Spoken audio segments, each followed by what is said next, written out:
नमस्कार दोस्तों, मैं डॉक्टर सर्वेश कुमार आप सभी को आपके अपने YouTube channel MS homeopathic health care पे हार्दिक स्वागत। दोस्तों, आज हम चर्चा करेंगे होम्योपैथिक मेडिसिन का जो सीरीज चल रहा है उसके नेक्स्ट मेडिसिन के बारे में।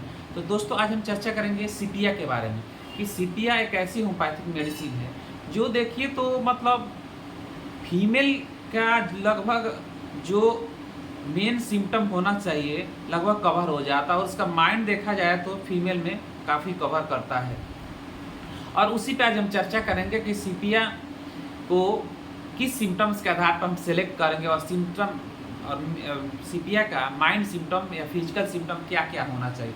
तो दोस्तों, सीपिया को कैटल फिश से बनता है और यह एक इसका देखा जाए कि मतलब माइंड तो वो लेडी जैसे शादी से पहले जो फीमेल, हम एक एग्जांपल के साथ समझा रहे हैं, शादी के पहले जो फीमेल है वो अपने घर पे है, फ्री है, सब कुछ अच्छे से पढ़ाई लिखाई कर रही है और अपना सपना सजा के रख रही है कि हमको ये करना, आगे चल के ऐसा चीज बनना है, ठीक है। लेकिन जब उसकी शादी हो जाती है तो शादी के बाद से उसके लाइफ में अचानक चेंजिंग आ जाता है।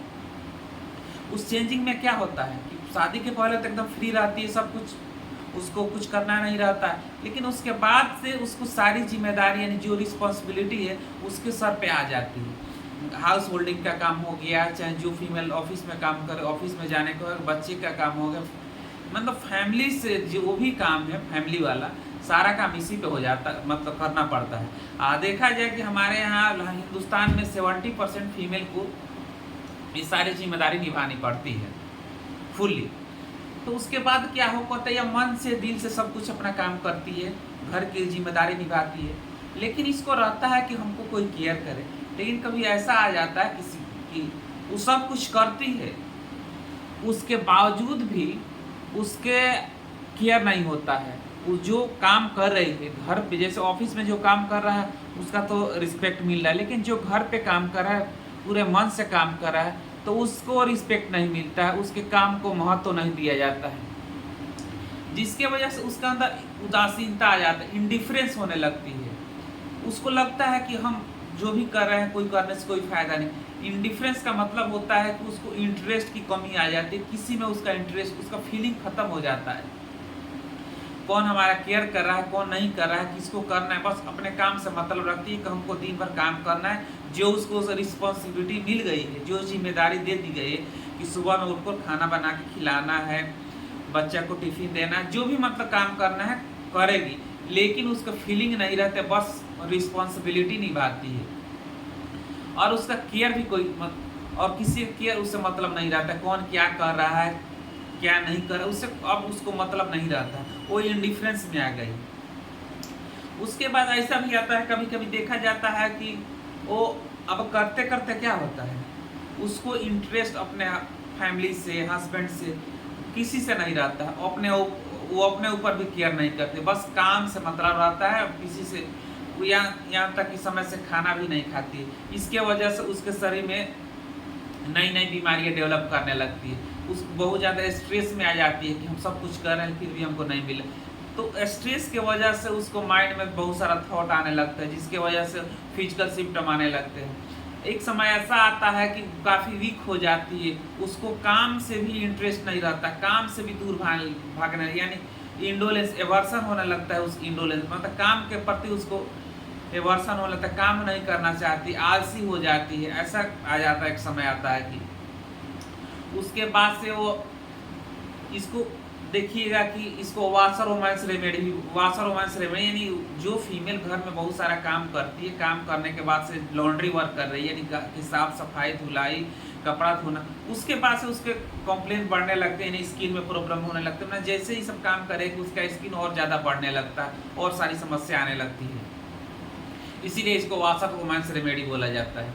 उसके साथ ही इसका सिम्टम एक और देखा जाता है कि इसको यूट्राइन जो प्रॉब्लम है उस समस्या आने लगते हैं, नहीं यूट्राइन जो बच्चेदानी है उसमें समस्या आने लगती है, क्योंकि ये तो मेल न्यूट्रिएटेड हो गई है, अपने ऊपर ध्यान नहीं रखती है, खाने पीने पर ध्यान नहीं रखती, काफ़ी वीक हो गई है, तो मेल न्यूट्रिएटेड हो गई है, यानी मेल न्यूट्रिशन की कमी हो गई, न्यूट्रिशन इसको मिल नहीं पा रहा है। उसमें इसको क्या होता है कि इसको लिकोरिया डेवलप करने लगता है, मेंसेस इसका इरेगुलर हो जाता है, इसको प्रोलैप्स ऑफ यूट्रस होने लगता है, यानी बच्चेदानी जो होता है बाहर निकलने लगता है। उस कंडीशन में ये कोशिश करती है कि इसको ऐसा फील होता है कि बाहर निकल जाए, बियरिंग डाउन सेंसेशन आने लगता है। उसके लिए वो अपने पैर चढ़ा के रखती है कि ताकि बाहर ना निकले। लिकोरिया आने लगता है, कभी थीन कभी थीक। लेकिन ये सारे सिम्टम्स अगर मिल रहा है तो बहुत अच्छा रिजल्ट आपको मिलेगा। इसके साथ देखिएगा इसका मेंसेस काफ़ी इरेगुलर हो जाता है, कभी स्कांटी होने लगता है, कभी बहुत ज़्यादा होने लगता है, कभी कभी देखा जाता है कि वो एमनोरियम आने लगा, यानी मेंसेस अब्सेंट हो जाता है, काफ़ी एनेमिक हो जाती है, ब्लड की कमी होने लगती है, इसको पेट में समस्या आने लगती है, भूख नहीं लगती, ये सारी समस्या इसके अंदर आने लगती है। इसके अलावा देखिएगा कि इसको कॉन्स्टिपेशन होने लगता है। कॉन्स्टिपेशन स्पेशली देखा जाता है कि प्रेगनेंसी के कंडीशन में आ जाता है। अगर प्रेगनेंसी की कंडीशन में किसी फीमेल को कॉन्स्टिपेशन रह रहा है, उसमें ऐसा फील होता है कि स्टूल जो उसका होता है हार्ड हो गया है और काफ़ी जोर लगाना पड़ रहा है। उस कंडीशन में अगर दे रहे हैं CPA को तो बहुत अच्छा रिजल्ट मिलेगा। और प्रेगनेंसी में देखिएगा कि उसको जो कुकिंग फूड है, खाने पीने की जो चीज़ें जैसे किचन में जाती है, उसकी स्मेल उसको बर्दाश्त नहीं होना है, तो नौजिया आने लगे, वोमिटिंग की तरह मन होने लगता है और कभी कभी वोमिटिंग हो भी जाता है। इसके अलावा ऐसे भी नॉर्मली भी कभी कभी देखा जाता है कि लीवर में इन्फेक्शन हो गया, कोई लीवर में दिक्कत हो गया, पेट में कोई दिक्कत है, उसके वजह से अगर किचन में जा रही है तो कुकिंग फूड जो भी है इसको स्मेल है चाहे कुछ देख ले रहे, उसके बाद से उसको वोमिटिंग या नौजिया की टेंडेंसी आ जाती है। इसके अलावा इसको स्किन में इरप्शन होने लगता है, दाने निकलने लगता है, और दाने और खुजली बहुत ज़्यादा होती है। कब होता है? जब वो पानी में भीग जाती है, पानी में काम करने लगती है, उसके बाद से वहाँ उसको स्किन इन्फेक्शन होने लगता है।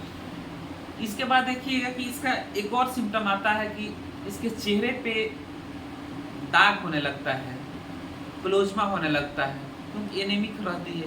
उसके साथ किसी किसी को देखा जाता है पूरा चेहरा पेल हो जाता है, यानी येलो हो जाता है, टेल फेस जिसको हम बोलते हैं, वैसा स्पॉट आने लगता है, और उसका चेहरा का लुक सही नहीं दिखता है और उसको केयर भी नहीं करती है। चेहरे आँख देखिएगा तो पीला हो गया है, उसको लीवर की वजह से भी सारी समस्या आ सकती है। तो ये सब समस्या उसके अंदर देखने को मिलता है। इसके अलावा देखिएगा कि जो ये फीमेल रहती है, इसमें एक और चीज़ आती है कि वो जब उसको जब जॉइंट में पेन होता है तो देखिएगा कि वो जब झुक रही है, चाहे ऐसा लगता है कि वो झुक के झाड़ू पोछा कर लिए, उसके बाद से उसको जॉइंट में घुटने में बहुत तेज दर्द होने लगता है, जॉइंट में पेन होने लगता है। उसका कॉन्स्टिट्यूशन देखिएगा कि उसका जो शरीर है काफ़ी सुस्त हो गया, काफ़ी दुबली पतली, उस कंडीशन में आप CPA दे सकते हैं। इसके अलावा CPA के एक और है कि CPA की जो पेशेंट होती है उसको जब प्रेगनेंसी रहता है या डिलीवरी के बाद से उसको हेयर फॉलिंग होने लगती है, यानी उसके बाल गिरने लगता है। स्पेशली देखा जाता है कि प्रेगनेंसी के कंडीशन में या एथी में जब प्रेगनेंसी निकल गया यानी डिलीवरी आ गया है, उसके बाद से उसका हेयर फॉलिंग हो जाता है। और एक और चीज़ इसके अंदर आता है कि इसको जो मेनोपॉज का कंडीशन आता है, यानी जब उसका मेंसेस बंद होने का समय यानी 40 से 50 के बीच में उसको और सारी कंप्लेन आने लगती है, यानी कि ब्लीडिंग बहुत ज़्यादा होने लगता है और पेट में दर्द होने लगता है, लिकोरिया आने लगता है, उसको लेथर्जी फील होने लगता है, काफ़ी सुस्त हो जाती है। यानी मेनोपॉज के कंडीशन में अगर ये सब समस्या और उसका मेंटल सिम्टम देखिए ये सब मिल रहा है तो आप उसको CPA दे सकते हैं। तो दोस्तों CPA का ये मेन सिम्टम है। CPA बहुत लॉन्ग रेमेडी है, इस पर चर्चा किया जाएगा, बहुत बड़ी वीडियो बन जाएगा, उसीलिए हम इसके मेन सिम्टम पे हम चर्चा किए हैं। इसका देखिएगा कि डोज हम बात कर रहे हैं कि डोज देखिएगा तो डोज ज़्यादा बेटर रहेगा कि आप इसको 200 पोटेंसी पे यूज कर रहे हैं डेली एक डोज तो ज़्यादा बेटर रहेगा। अगर आपका माइल्ड सिम्टम मिल जा रहा है तो उसमें आप 1 M पोटेंसी यूज कर सकते हैं वीकली, और जैसे जैसे इम्प्रूवमेंट हो रहा है आप 15 दिन पर रिपीट कर सकते हैं। लेकिन 30 पोटेंसी आपको नहीं यूज करना चाहिए, आप अपने नियरेस्ट किसी अच्छे डॉक्टर के गाइडेंस में लीजिएगा तो ज़्यादा बेटर। लेकिन दोस्तों अगर आपको नहीं समझ में आ रहा है तो आप अपने नियरेस्ट किसी अच्छे डॉक्टर के गाइडेंस में प्रॉपर ट्रीटमेंट ले रहे हैं तो ज़्यादा बेटर रहेगा। अगर आप मेरे से ऑनलाइन अपॉइंटमेंट लेना चाहते हैं तो मेरे व्हाट्सअप नंबर में मैसेज छोड़ सकते हैं। तो दोस्तों ये रही हमारी चर्चा CPA और CPA का क्या क्या सिम्टम्स है, किस सिम्टम्स के आधार पर हम सिलेक्ट करेंगे। तो दोस्तों उम्मीद है कि वीडियो अच्छा लगा, तो लाइक कीजिए और शेयर कीजिए और चैनल को सब्सक्राइब कर दीजिए। क्योंकि दोस्तों अगर आप शेयर करते और सब्सक्राइब कर दें तो मुझे बहुत अच्छा लगता है, और साथ ही बेल आइकन के बटन को प्रेस कर दीजिए ताकि हमसे जुड़े रहिएगा। क्योंकि दोस्तों हम लोग जुड़ के आपस में जुड़ के होम्योपैथी के पब्लिक इमेज को हम लोग इम्प्रूव करेंगे और होम्योपैथी को आगे बढ़ाने की कोशिश करें। क्योंकि दोस्तों होम्योपैथी में ऐसी मेडिसिन है, ऐसा इम्प्रूवमेंट है, मतलब किसी भी बीमारी के लिए अगर mental symptom physical symptom match कर जा रहा है तो आपको बहुत सारी बीमारी है जिससे आप हार गए हैं, उससे आपको बहुत जल्दी राहत मिल सकता है।